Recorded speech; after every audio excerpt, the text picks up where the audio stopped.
Chapter 2. The Pool of Tears. Curiouser and curiouser, cried Alice. She was so much surprised that for the moment she quite forgot how to speak good English. Now I'm opening out like the largest telescope that ever was. Goodbye, feet.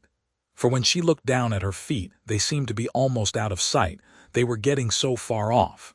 Oh, my poor little feet, I wonder who will put on your shoes and stockings for you now, dears. I'm sure I shan't be able. I shall be a great deal too far off to trouble myself about you. You must manage the best way you can. But I must be kind to them, thought Alice, or perhaps they won't walk the way I want to go. Let me see. I'll give them a new pair of boots every Christmas. And she went on planning to herself how she would manage it. They must go by the carrier, she thought, and how funny it'll seem, sending presents to one's own feet. And how odd the directions will look. Alice's right foot, Esquire. Hearthrug. Near the fender. With Alice's love. Oh dear, what nonsense I'm talking. Just then her head struck against the roof of the hall. In fact, she was now more than 9 feet high, and she at once took up the little golden key and hurried off to the garden door. Poor Alice! It was as much as she could do, lying down on one side, to look through into the garden with one eye.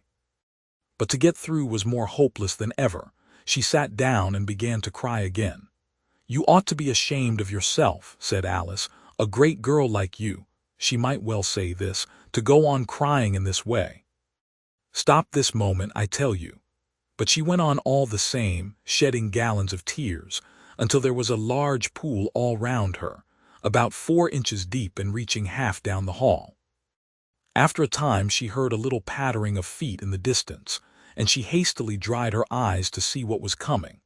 It was the White Rabbit returning, splendidly dressed, with a pair of white kid gloves in one hand and a large fan in the other. He came trotting along in a great hurry, muttering to himself as he came, "Oh, the Duchess, the Duchess! Oh, won't she be savage if I've kept her waiting?" Alice felt so desperate that she was ready to ask help of anyone. So when the rabbit came near her, she began in a low, timid voice, "If you please, sir." The rabbit started violently, dropped the white kid gloves and the fan, and scurried away into the darkness as hard as he could go. Alice took up the fan and gloves, and, as the hall was very hot, she kept fanning herself all the time she went on talking. Dear, dear, how queer everything is today, and yesterday things went on just as usual. I wonder if I've been changed in the night. Let me think. Was I the same when I got up this morning? I almost think I can remember feeling a little different. But if I'm not the same, the next question is, who in the world am I? Ah, that's the great puzzle. And she began thinking over all the children she knew that were of the same age as herself, to see if she could have been changed for any of them. I'm sure I'm not Ada, she said, for her hair goes in such long ringlets and mine doesn't go in ringlets at all.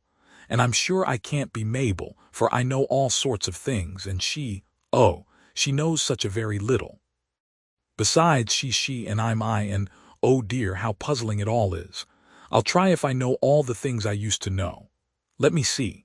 4 times 5 is 12, and 4 times 6 is 13, and 4 times 7 is, oh dear. I shall never get to 20 at that rate. However, the multiplication table doesn't signify. Let's try geography. London is the capital of Paris, and Paris is the capital of Rome, and Rome. No, that's all wrong, I'm certain. I must have been changed for Mabel. I'll try and say, how doth the little? And she crossed her hands on her lap as if she were saying lessons, and began to repeat it, but her voice sounded hoarse and strange, and the words did not come the same as they used to do. How doth the little crocodile improve his shining tail, and pour the waters of the Nile on every golden scale? How cheerfully he seems to grin, how neatly spread his claws, and welcome little fishes in, with gently smiling jaws. I'm sure those are not the right words, said poor Alice, and her eyes filled with tears again as she went on. I must be Mabel after all, and I shall have to go and live in that poky little house, and have next to no toys to play with, and oh, ever so many lessons to learn. No, I've made up my mind about it. If I'm Mabel, I'll stay down here. It'll be no use their putting their heads down and saying, "Come up again, dear." I shall only look up and say, "Who am I then?" Tell me that first, and then if I like being that person, I'll come up. If not, I'll stay down here till I'm somebody else. But oh dear, cried Alice with a sudden burst of tears, I do wish they would put their heads down. I am so very tired of being all alone here. As she said this, she looked down at her hands, and was surprised to see that she had put on one of the rabbit's little white kid gloves while she was talking. How can I have done that? She thought. I must be growing small again. She got up and went to the table to measure herself by it, and found that, as nearly as she could guess, she was now about 2 feet high and was going on shrinking rapidly. She soon found out that the cause of this was the fan she was holding, and she dropped it hastily, just in time to avoid shrinking away altogether.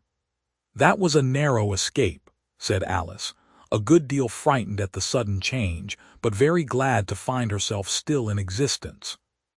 And now for the garden, and she ran with all speed back to the little door, but alas, the little door was shut again, and the little golden key was lying on the glass table as before, and things are worse than ever, thought the poor child, for I never was so small as this before, never. And I declare it's too bad that it is. As she said these words her foot slipped, and in another moment, splash, she was up to her chin in salt water. Her first idea was that she had somehow fallen into the sea, and in that case I can go back by railway, she said to herself. Alice had been to the seaside once in her life, and had come to the general conclusion that wherever you go to on the English coast, you find a number of bathing machines in the sea, some children digging in the sand with wooden spades, then a row of lodging houses, and behind them a railway station. However, she soon made out that she was in the pool of tears which she had wept when she was 9 feet high. I wish I hadn't cried so much, said Alice, as she swam about, trying to find her way out. I shall be punished for it now, I suppose, by being drowned in my own tears. That will be a queer thing, to be sure. However, everything is queer today. Just then she heard something splashing about in the pool a little way off, and she swam nearer to make out what it was. At first she thought it must be a walrus or hippopotamus, but then she remembered how small she was now, and she soon made out that it was only a mouse that had slipped in like herself. Would it be of any use now, thought Alice, to speak to this mouse? Everything is so out of the way down here that I should think very likely it can talk. At any rate, there's no harm in trying. So she began. "Oh, mouse, do you know the way out of this pool? I am very tired of swimming about here, oh mouse." Alice thought this must be the right way of speaking to a mouse. She had never done such a thing before, but she remembered having seen in her brother's Latin grammar, "A mouse of a mouse to a mouse, oh mouse." The mouse looked at her rather inquisitively, and seemed to her to wink with one of its little eyes, but it said nothing. Perhaps it doesn't understand English, thought Alice. I dare say it's a French mouse come over with William the Conqueror. For, with all her knowledge of history, Alice had no very clear notion how long ago anything had happened. So she began again. "Où est ma chat?" which was the first sentence in her French lesson book. The mouse gave a sudden leap out of the water and seemed to quiver all over with fright. "Oh, I beg your pardon," cried Alice hastily, afraid that she had hurt the poor animal's feelings. "I quite forgot you didn't like cats." "Not like cats?" cried the mouse in a shrill, passionate voice. "Would you like cats if you were me?" "Well, perhaps not," said Alice in a soothing tone. "Don't be angry about it. And yet I wish I could show you our cat Dinah. I think you'd take a fancy to cats if you could only see her. She is such a dear quiet thing," Alice went on, half to herself, as she swam lazily about in the pool, "and she sits purring so nicely by the fire, licking her paws and washing her face, and she is such a nice soft thing to nurse, and she's such a capital one for catching mice." "Oh, I beg your pardon," cried Alice again, for this time the mouse was bristling all over, and she felt certain it must be really offended. "We won't talk about her any more if you'd rather not." "We indeed," cried the mouse, who was trembling down to the end of his tail. "As if I would talk on such a subject. Our family always hated cats, nasty, low, vulgar things." "Don't let me hear the name again." "I won't indeed," said Alice, in a great hurry to change the subject of conversation. Are you fond of dogs?" The mouse did not answer, so Alice went on eagerly.